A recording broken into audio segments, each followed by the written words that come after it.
Hola, chicuelos y chicuelas de primero de la ESO. Vale, vamos a empezar también con las unidades de primero de la ESO. ¿Cómo vamos a empezar? Como suele pasar, por el principio, unidad 1 de primero de la ESO, de la editorial Oxford Genius. Muy buena editorial, a mi juicio, y de muchos otros profesionales y compañeros, pero que lógicamente, como no tenemos los derechos de autor, sino que son de la propia editorial, no voy a poder sacar en pantalla todo el libro, ni toda la lectura, ni nada. Así que es conveniente que lo tengáis vosotros al lado. La lectura empieza en la página 11 del libro, es lo primero que hay en la unidad 1. Y sí, vamos a hacer la lectura. Si no resulta agradable, si os resulta un rollo, bueno, pues podéis saltaros esta clase online, pero realmente creo muy conveniente trabajar la lectura comprensiva todo lo posible, ¿vale? Porque os va a servir no solo para lengua, sino para cualquier asignatura. Si lo hacéis en el instituto y lo leéis y hacéis tarea, perfecto, os vengo genial. Pero si no lo hacéis, también de verdad, echad un vistacito, hacerlo conmigo, que os voy a dar consejos. Como por ejemplo, en una lectura larga, no leáis todo deprisa para demostrar que sabéis leer bien, porque luego no recordáis lo que habéis leído. Es mejor hacerlo pausadamente, parándote en los puntos y aparte en cada párrafo, para recordar un poco lo que has leído. Vamos a leerlo entre todos. Página 11. La muerte del jabalí.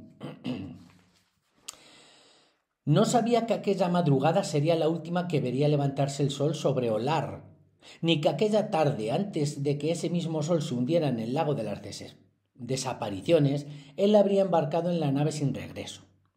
Y esa nave se los llevó sin resolver por propia iniciativa lo que, en puridad, era más importante para él y, por tanto, para Olar, su descendencia. Bueno, ya nos han dicho que se trata de una ciudad que se llama Olar, y que, bueno, en principio el protagonista o de quien hablan, pues es su último día, porque ya nos dice que no pensaba que iba a ser la última vez, o sea, va a morir, nos lo anticipan. Bueno, ya me he quedado con eso, pues voy al siguiente párrafo. Si se lo hubieran dicho, era fuerte, nada le dolía, era rey, no lo hubiera creído, con lo que, a pesar de ello, no debía diferenciarse en exceso de los demás hombres. Al parecer, casi nadie cree que el olor de la tierra, el resplandor del cielo o el viento traen por última vez el aliento de la vida. Tanto si ocurre en invierno, primavera, verano o durante el turbador otoño. Otro párrafo, no nos han dicho mucho, nos han vuelto a anticipar que alguien va a morir y hablan de un rey ya, ¿vale? El rey de Olar. Tercer párrafo. Y sin embargo, Volodioso hubiera podido apercibirse de que sólo para él había llegado el frío. Cuando le decían, el otoño no es un tiempo tan frío, solo el invierno penetra en los huesos. Él sentía el frío precisamente allí, dentro de sus huesos, un frío como ni siquiera conoció durante las campañas esteparias. En este pequeño párrafo nos han dicho, si no lo recordáis, pensad que era otoño y sin embargo que el rey sentía mucho frío, aunque los demás le decían que, hombre, que en otoño no hace tanto frío como en invierno. Siguiente párrafo. Una vez más se iniciaba con el nuevo día la cacería real. El aire traía mezclados olores desde los cercanos bosques. En el patio aguardaban los caballeros y las damas convocadas y alguno de sus hijos. En este mini párrafo solo nos dicen que va a empezar una cacería real, una jornada de cacería allí, en Olar. En aquel momento Volodioso oyó el ladrido impaciente de los perros y sonrió. Aún podía, se dijo, lanzar muy lejos la jabalina sin errar el blanco. Pero no sabía que para nadie resultaba un secreto la creciente cortedad de su vista. Los aduladores cortesanos ponían los blancos tan cerca de sus narices que ciego debería estar para no alcanzarlos. Aparte de esta debilidad, las fuerzas no la habían abandonado, hasta el punto de que en la corte 3 mujeres gozaban de sus favores, mucho más repetidamente de lo que su edad y venerables canas hacían presumir. En este párrafo nos dicen que el rey chuleaba un poquito de que él todavía podía clavar la jabalina al jabalí, aunque parezca redundante, pero realmente estaba ya un poquito cegatón por la edad, no veía bien y prácticamente los que iban con él se lo ponían el jabalí a su merced, a tiro de, vamos, que era casi imposible que fallara. También nos dicen al final, un poco guarrón el libro, que aunque era muy mayor, tenía mucha fuerza, que incluso tenía 3 amantes, porque lo de eso que gozaran de su favor se refiere a eso, tenía 3 amantes y bueno, que estaba con ellas bastantes veces. El paso del tiempo, no obstante, se acusa para todos de uno u otro modo, y había en él algo mucho más indicativo de ese paso que el frío o la ceguera, algo que a todas luces anunciaba su declive. Y quizás era su amor, su ternura, ciertamente insólita, hacia uno de sus hijos, el príncipe predilecto. También dice que además de la ceguera, más que ceguera, miopía, que veía mal, que había otras cosas que nos hacían ver que era mayorcito y era que se estaba volviendo como más tierno, más cariñoso, sobre todo con un hijo suyo, ¿vale? Como los otros 4 príncipes, los hermanos soeces, Predilecto era hijo bastardo. Y aunque el rey tenía uno legítimo, que en aquellos días apenas llegaba a los 6 años, este niño era tan despreciado e ignorado por él, a causa de la aversión que la reina le inspiraba, que en la mañana que nos ocupa, Volodioso aún no había decidido quién de entre sus hijos debía sucederle en el trono. La ley de sucesión aún no había sido decretada en Olar, y Volodioso, que gustaba imaginar a la muerte agazapada en un recodo aún muy lejano de su camino, dejaba siempre este detalle para última hora. Tenía para ello muchas y explicables razones y era causa para él de muchas dudas. Aquí nos dicen que tenía bastantes hijos, tenía 5 hijos bastardos. Hijo bastardo se suele llamar al que tienes con otra mujer que no es tu esposa, ¿vale? Y uno legítimo, tenía 4 que eran hermanos, los hermanos soeces, este hijo predilecto, que es el que más le gustaba, y uno que tenía legítimo con su esposa, pero que tenía 6 años y según dicen no le quería absolutamente nada porque despreciaba a la reina. Ay, vaya lectura, qué poco educativa. Pero bueno. El jabalí, animal que abundaba en los bosques de Olar, era capturado según la astucia y medios de que cada uno disponía, pero otra cosa muy distinta era la cacería real. Especialmente en los últimos años, requería grandes preparativos y artimañas. Aunque él lo ignoraba, todos sabían, como quedó dicho, que el anciano Volodioso andaba muy flojo de la vista. Por tanto, habían llegado a la siguiente solución. Se conducía al rey hasta un lugar, ya pasó la página 12, se conducía al rey hasta un lugar denominado Puesto Real. Este puesto había sido antes muy estudiado por los cazadores y los sirvientes expertos en el oficio, y era desde donde mejor y con más seguridad podía considerarse infalible el blanco. Generalmente situado en alto, el puesto real dominaba un estrecho paraíso hábilmente practicado y hacia el cual ojeadores, sirvientes, campesinos y toda clase de gentes diestras en tales artes conducían de grado o por fuerza la perseguida y preciada bestia. Y cuando la tal bestia entraba en aquella zona de modo que el caduco ojo del rey lograba localizarla, Volodioso, ignorante de tales engaños, lanzaba prestamente la jabalina lanzaba prestamente la jabalina. Ay, hay que pararse que hay un punto y seguido. Y yo me he lanzado. Me paro, respiro y luego sigo. Y entonces, herido o muerto, el animal rodaba entre aplausos y murmuraciones de admirativa sorpresa. Es decir, lo que hemos dicho, se lo dejaban preparadito para que el rey no fallara.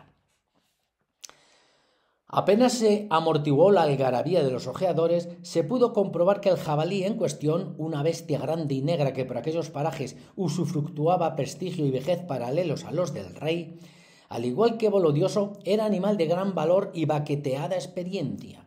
Sin gran esfuerzo, imbuido de una suerte de fatídica aceptación, también los reyes del bosque sienten el peso o hastío de un reinado demasiado largo, el desprecio por un mundo que ya no desean o no tienen fuerza para defender, el rey del bosque tomó aquella mañana de buen grado la ruta maldita. Y ya empezaban a abrazarse algunos esperanzados ojeadores cuando un grito desgarrador, en verdad varios gritos, aunque amalgamados en gutural y estrepitoso sonido de muchas gargantas, detuvo las efusiones de aquellos infelices. Es decir, en este párrafo conducen al jabalí, que también era viejito, también era mayor, baqueteada de experiencia, que era mayor, ¿no?, hacia el punto donde el rey no tenía nada más que lanzar la jabalina, que le iba a dar segurísimo. Y sin embargo, cuando ya los ojeadores, el que sea de caza lo sabrá, son los que empujan por medio de ruidos y demás a los animales hacia donde están los que los cazan, ¿no? Ya estaban casi contentos porque se iba a acabar todo, porque el rey iba a matar al jabalí. Sin embargo, oyeron gritos como de terror, ¿Y qué habrá pasado? Nos lo dice ahora en el final de la historia. Por eso siempre se llama planteamiento, nudo y desenlace. Vamos a ver en qué acaba el desenlace. El jabalí rey, que tan sorprendentemente y sin apenas hostigación tomó la ruta hacia una muerte doblemente real, como sin duda le correspondía, llegado al punto justo donde según los cálculos debía ofrecer fácil blanco a la jabalina, dio un súbito viraje y, cosa jamás vista, con un ímpetu solo comparable al de Bolodioso en sus mejores días, se lo lanzó cuesta arriba y así, sin vacilación alguna, embistió el real puesto y a su real ocupante. Es decir, ¿cómo acaba? Pues que cuando el rey está a punto de matar al jabalí porque lo tiene en su sitio adecuado, el jabalí da un giro, da una vuelta y se abalanza sobre el rey y se lo lleva por delante. Y según nos han dicho en el primer párrafo, termina matándolo. Bueno, pues esta es la lectura. Y ahora, para saber si nos hemos enterado de verdad, pese a que os lo he ido resumiendo poco a poco, vamos a hacer los ejercicios. Los ejercicios que están en la página 12, aquí, abajito, ¿vale? Aquí, una vez que acaba la... Uy, qué lío. La lectura, aquí tenemos comprensión global e interpretación del texto. Vamos a empezar con nuestros ejercicios, ¿vale? Venga, me voy arriba para no ver mucho. Escucha con atención y lee el fragmento de la novela Olvidado Rey Gudú de la escritora española Ana María Matute. Muy buena escritora, por cierto. Con bastantes novelas y juveniles, bastantes, ¿eh?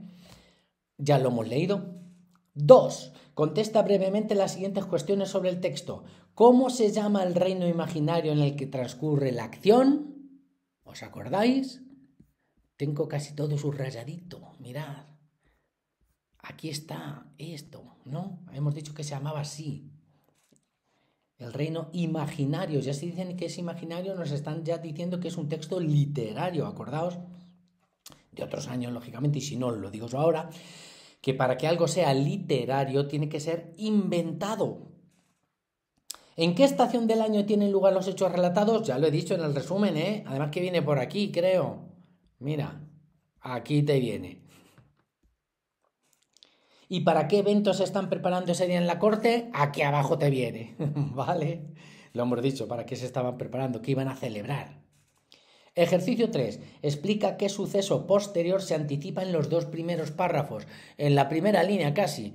No sabía que aquella madrugada sería la última vez que vería levantarse el sol, que nos está anticipando que alguien va a morir, en este caso, el rey Bolodioso. Vaya nombrecito, Bolodioso. No os llaméis a vuestros hijos así, por Dios. A no ser que queráis, no me meto. 4. Identifica en el texto indicios de que Bolodioso está envejeciendo. También os lo he dicho, por aquí lo tengo también subrayadito. Mira. Aquí. Ceguera, siente frío, la ternura que sentía hacia sus hijos. Todo eso es lo que nos hace ver que es viejito, que está envejeciendo ya. 5. ¿Cuántos hijos tiene el rey? Cuidado, que aquí parece que viene a engañar. Fijaos que en un momento del texto, aquí abajo, dice que tenía un príncipe favorito que era el príncipe predilecto. Y en azulito aquí, como los otros 4 príncipes, los hermanos soeces, predilecto era hijo bastardo. Es decir, tenía 5 hijos bastardos. Los 4 hermanos soeces y el otro, ¿no? Y además tenía uno legítimo. Entonces, bueno, las cuentas creo que salen. 6. Razona si las siguientes afirmaciones son verdaderas o son falsas. Hombre, la primera vez que no nos dicen que lo justifiquemos, que muchas veces en verdadero o falso te dice y justifica tu respuesta, y eso no lo soléis hacer. Bueno, pues aquí no lo pide. En el país de Bolodioso el heredero es siempre el hijo mayor. Error. ¿Por qué? Aquí viene... A ver. Mira. Volodioso aún no había decidido quién de entre sus hijos debía sucederle. La ley de sucesión no había sido decretada, no había ley de sucesión, no se sabía quién iba a ser su hijo, no estaba legislado eso, ¿eh? El rey y la reina mantienen una excelente relación. Ojalá así debería ser en cualquier matrimonio, pero te dice aquí, a causa de la aversión que la reina le inspiraba. Aversión, asco, odio, ¿vale? No se llevaban bien, ¿qué vamos a hacer? A lo mejor por eso luego tenía 3 amantes, pero hombre, divorciaros, ¿no? Digo yo. Y la última de verdadero o falso. El rey tiene en la corte de Olar varias amantes. Vaya, por Dios, pues sí, lo hemos visto que tenía 3 amantes. Vale. Nos vamos a la siguiente página, 12-13, que seguimos con ejercicios. Aquí, el 7. ¿Qué solían hacer los cortesanos y sirvientes de Volodioso para garantizar el éxito de la cacería? ¿Qué ocurrió, sin embargo, el día de los hechos? Acordaos que es que se lo dejaban preparadito, ¿no? Les llevaban el jabalí hasta un sitio donde no podía fallar. Sin embargo, el día de los hechos, cuando el rey estaba a punto de matarle, el jabalí se dio una vuelta rápido y fue a embestir al rey. Eso pasó. Redacta un resumen de unas 6 o 7 líneas. Venga, resumirlo. Lo difícil a lo mejor es hacerlo en 6 o 7 líneas, ¿eh? Porque la verdad es que enseguida se escriben. Vosotros diréis, ¡hala! ¿Y en 3? Hombre, tendréis que decir por lo menos dónde sucede, quiénes aparecen, qué van a hacer y qué pasa al final, digo yo. El 9. ¿Cuál de estos enunciados expresa mejor el tema principal del texto? Cuidado que este va casi con trampa, ¿eh? La cacería de un jabalí, la imprevisibilidad de la muerte o el amor entre un padre y sus hijos. ¿Cuál creéis vosotros que es? Yo lo sé. Seguramente muchos digan la cacería de un jabalí, porque sí que es verdad que trata de un jabalí que lo van a cazar, pero pasan más cosas que lo que nos quiere hacer ver es lo imprevisible que es la muerte, ¿no? Ese hombre que se levanta ese día y él no, ¿cómo iba a pensar que iba a ser el último día que iba a vivir? No tenía ni idea. Y el mismo jabalí, ¿cómo va a saber que ese día le van a matar? Yo creo que nos habla un poquito más de la imprevisibilidad de la muerte, que no la esperamos y puede llegar en cualquier momento. Por eso hay un lema en latín que me encanta, carpe diem, aprovecha el momento, vive el presente, sé feliz. No pienses mucho en el futuro, hombre. Un poquito sí, ¿eh? Y para eso tenéis que estudiar. Pero hay que ser feliz, hay que pensar en el presente. Ejercicio 10, ya de reflexión sobre el contenido y la forma. ¿A qué se refiere la expresión nave sin regreso del primer párrafo de la lectura? A ver, si nos está hablando de que es el último día de una persona y que se va en una nave sin regreso, ¿a qué se referirá eso de nave sin regreso? Que por cierto es una metáfora, ya lo veremos a lo largo del curso. Pues que va a morir, que es una nave que te lleva hacia la muerte, que no vas a volver nunca. Lee el concepto de narración lineal y razona si el fragmento es un relato lineal. Ten en cuenta tus respuestas a la actividad 3 y 10. ¿Qué es una narración lineal? Te viene.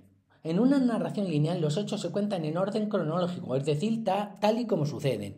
Es decir, si te van a contar la cacería real, sería el rey se levanta por la mañana, hace esto, le pasa esto y se acuesta por la noche. Sin embargo, aquí mismo te dicen que mires la actividad 3 y la 10, que nos decían que en el primer párrafo se nos anticipaba ya la muerte del rey. No va en orden. Lo primero que te dicen ya es que va a morir el rey. O sea, no, eso sería el final. Decir, y cuando va a la cacería y termina muriendo. Pero ya en la primera línea ya te dicen que va a morir. O sea, no es un orden lineal, ¿eh? 12. En el último párrafo se dice que el jabalí tomó la ruta hacia una muerte doblemente real. Explica el significado de esta expresión. Vamos a ver. Si os fuerais, mirad, en rae.es, que es el diccionario mejor que podéis consultar online en vuestro móvil, en vuestra tablet, en el ordenador, rae.es, Real Academia Española de la Lengua, ¿no? Fijaos qué acepciones tiene real. Que es de verdad, que sucede, ¿no? Verdadero, auténtico, que ha pasado. Y real 2, que pertenece a la realeza, a los reyes. Pues eso, por eso dicen doblemente real, porque el jabalí y el rey terminan muriendo de verdad y porque las muertes son de la realeza, del rey. Por eso es doblemente real. Real de auténtico que pasa y real de reyes. RAE.es, si queréis algo ya sabéis, por supuesto. Bueno, seguimos.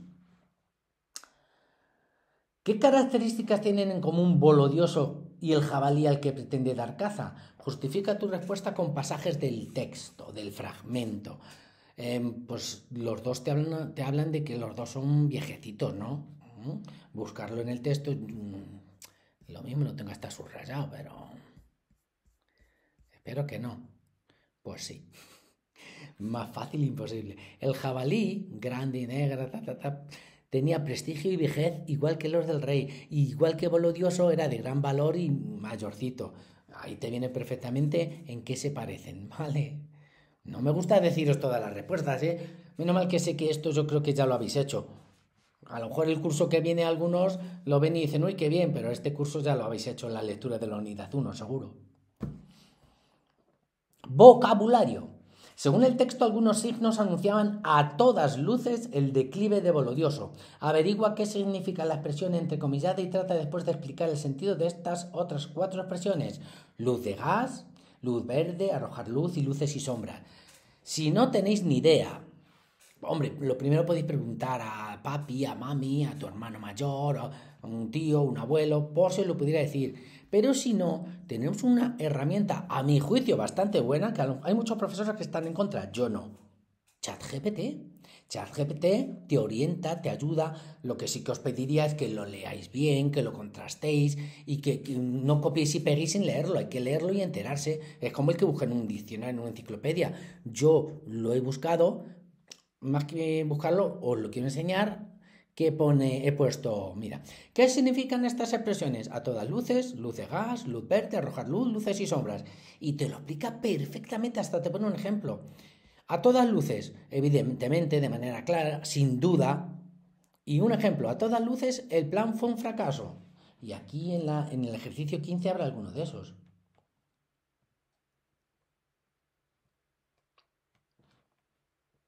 Bueno, pues yo creo que ese justo no. Luz verde, luz de gas, todo eso lo tienes ahí, ¿vale? Ahora vamos con el 15. Vamos con el 15. El reinado de Felipe te va a decir que tuvo unas cosas buenas y unas cosas malas, porque te lo dice luego, ¿no? Fue un periodo de gran esplendor cultural, pero en él se inicia la decadencia política. Si tiene cosas buenas y cosas malas, aquí el último. Mirad, aspectos positivos y negativos. ¿Qué hay que poner? Esto. ¿Vale? Tuvo luces y sombras. Siguiente, su investigación, no sé qué, sobre algunos enigmas. Una investigación siempre va a hacer esto, aclarar o explicar, arrojar luz. El C, la Unión Europea ha dado a la creación de un parque natural, es decir, va a dejar que se cree. Mirad aquí, da permiso o autorización. Y la última, no me hagas, si no estás de acuerdo conmigo, dímelo. No me hagas manipulación psicológica. Sí, más o menos el hacerle de menos, ¿vale? Hacerle sentirse bien, pero luego hacer lo que a ti te da la gana. Su pareja le hacía luz de gas negando cosas que ella sabía que habían ocurrido. Pues aquí igual, no me hagas luz de gas, si no estás de acuerdo conmigo, dímelo. Y esos son todos estos. Vámonos a quitarlo. Y esto también, que esto que veis aquí es para otra pregunta que tengo ahí preparadita, ¿vale? Sopa de letras. En el texto se dice que Bolodioso sentía aversión. Yo os he dicho que era un poquito de asco, de odio hacia su mujer. Qué pena. Localiza en la sopa de letras 6 términos. Uy, mira, estoy haciendo puntitos, pero bueno. Así. 6 términos. Voy a coger esto para no hacer puntitos. Mira, os lo voy a enseñar un poquito, pero no mucho, ¿eh? Ahí los tenéis. Corre. Hacer un captura de pantalla y ya lo tenéis. Tirria, antipatía, manía, ojeriza, odio, rencor. Ya no lo vemos más. Ya lo busquéis vosotros. El que no haya hecho una captura de pantalla, lo siento, que los busque. Os lo he dicho, que vuelva un poquito para atrás y ya está. Pero eso es lo que significa aversión, ¿vale? 17. Busca en el diccionario el verbo errar sin H. Porque con H también existe, pero es de poner herraduras a los caballos. Herraduras con H, pues errar es poner las herraduras a los caballos con H. Sin H, especifica con qué acepción se emplea en la oración. Aún podía lanzar muy lejos la jabalina sin errar en el blanco.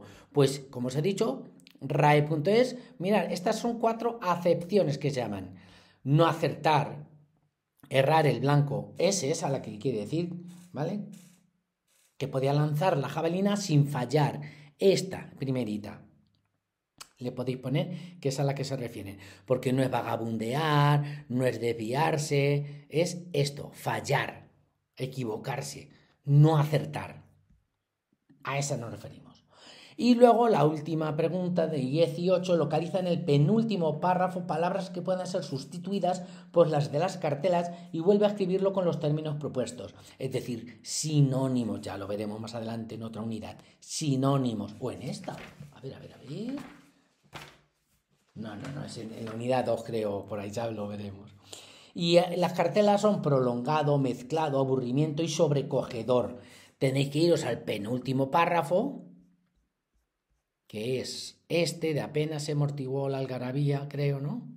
Sí, este, y buscad esas cartelas. Mira, aquí os he puesto un ejemplo en rojo. Desgarrador. ¿Cuál es el sinónimo de desgarrador? Sobrecogedor. Cuando un grito, en vez de desgarrador, cuando un grito sobrecogedor, en verdad varios gritos, pues así tenéis que hacer con los otros 3, ¿vale? Bueno, para ser la primera clase no está mal, no hemos llegado a 30 minutos. Bien, ya hemos visto la lectura comprensiva y los ejercicios. En la próxima sesión empezamos con los conceptos, la teoría, lo que os puede entrar en los exámenes de verdad, aunque esto es muy importante, pero en los exámenes nos van a entrar cosas de las siguientes sesiones. Por ahora nada más, chicuelos, chicuelas, hasta la próxima.